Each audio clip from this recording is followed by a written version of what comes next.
Guys, good morning, नमस्कार। आपका स्वागत है मेरे यूट्यूब चैनल में। तो आज का ब्लॉग जो है बहुत ही धार्मिक तरह का होने वाला है, क्योंकि मैं आपको बताऊंगी जो हमारी शक्ति देवी मंदिर है छतराड़ी में, वहाँ जो भोग लगता है, जब पूजा होती है तो वो भोग किस तरह से बनता है, क्या क्या क्रियाएँ होती हैं, इस भोग को बनाने में किस तरह से नियमों का पालन करना पड़ता है। तो अभी तो सुबह सुबह आप देख रहे हैं, अभी मैं उठी हूँ, तो अब मैं नहाने जा रही हूँ। तो आपसे मिलती हूँ नहाने के बाद।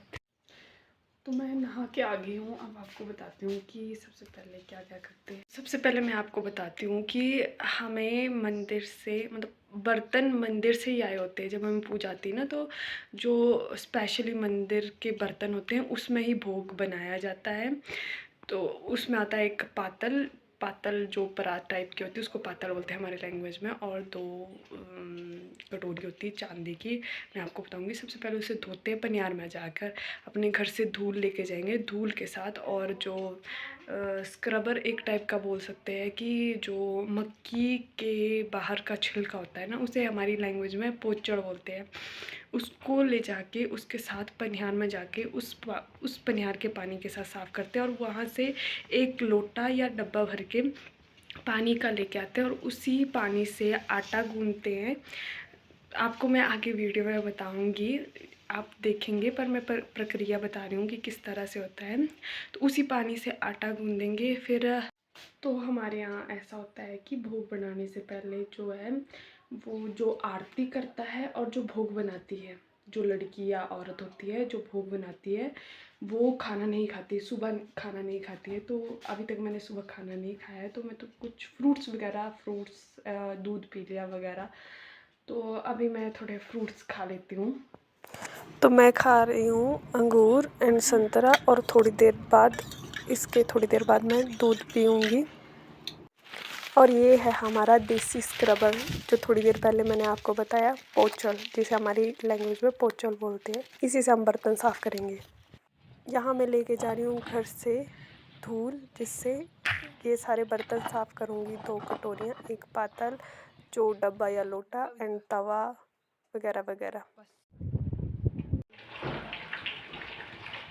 यहाँ पर इस तरह से मिट्टी से इन बर्तनों को साफ किया जाता है। जो भी बर्तन का हुआ, 2 कटोरी बना रहे।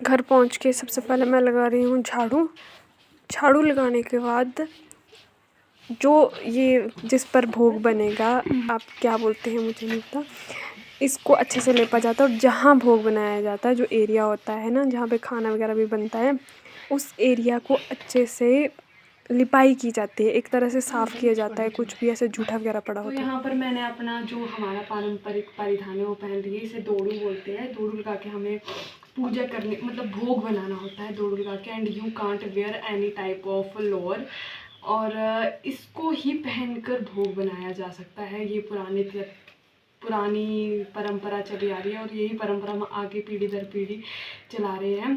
तो आइए बताते हैं आपको किस तरह से भोग बनाया जाता है इसे पहनकर। यहाँ पर मैंने सुबह के भोग के लिए आटा छान लिया है।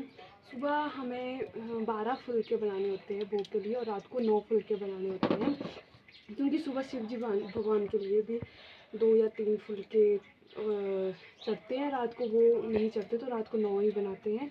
तो ये जो पानी मैं पनियार से लाई थी, इसे हम यूज़ करके आटा गूंदना स्टार्ट करते हैं।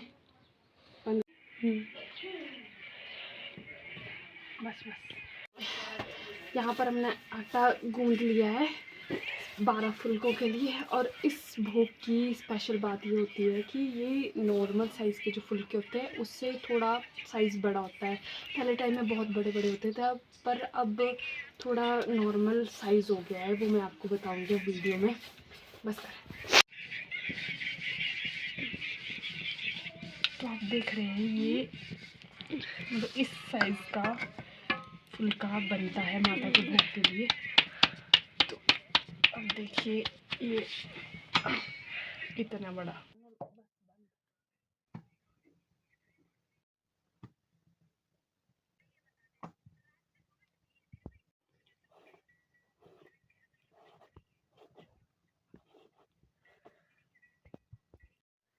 तो हमने भोग बना दिया है।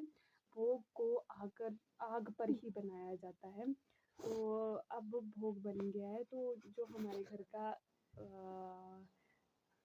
घर का मतलब पुजारी होगा, मेरा भाई या मेरे पापा, वो इस भोग को लेकर जाएंगे धोती पहनकर, धुंज लेकर, और मंदिर को जाएंगे। मंदिर में एक विशेष प्रकार की प्रक्रिया से आरती होती है, भोग लगता है मंदिर में, और इस तरह से हमारी मतलब मंदिर में आरती होती है। अधिक जानकारी तो इतनी नहीं है मुझे, पर जितनी जानकारी है वो मैंने आपके साथ साझा कर दी। तो ये है हमारा शिव शक्ति का मंदिर, और यहाँ पर मेरे पापा पूजा करने चले गए हैं। सबसे पहले मंदिर में फूल टिक्का वगैरह किया जाता है सभी को। जो भी यहाँ पे एक शिव जी पार्वती का मंदिर है, एक शिव का मंदिर है, और एक हमारी भगवती का मंदिर है। और जो छोटे छोटे देव हैं मंदिर के सामने ही, उनको भी फूल और अच्छे से मतलब जो नहलाया जाता है एक तरह से। ये सारी प्रक्रिया होने के बाद फिर भोग लगाया जाता है, फिर आरती की जाती है। और ये आरती सुबह के 10:30 से 11 के बीच में होती है हर रोज़। सदियों से इसी परंपरा को पीढ़ी दर पीढ़ी हमारे गांव वाले बढ़ाते चले आ रहे हैं, और आगे भी इसी तरह ऐसे ही बढ़ाते रहेंगे। इस गांव के लोग भले ही कितने ही मॉडर्न हो जाएं, पर भगवान के प्रति, हमारी भगवती के प्रति आस्था कभी नहीं छोड़ते।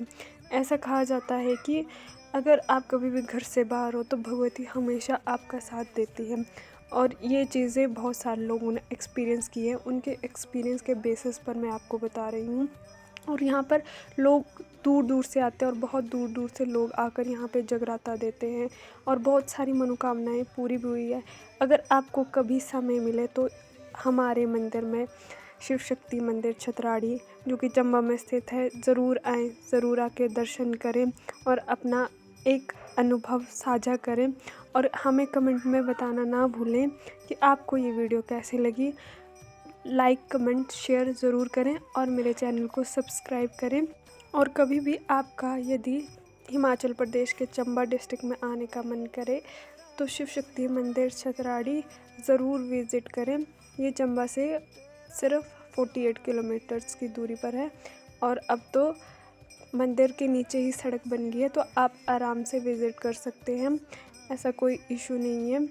और अगर दूसरी सड़क की बात की जाए तो बस वो मंदिर के 500 मीटर की दूरी पर है। आज के लिए बस इतना ही। धन्यवाद।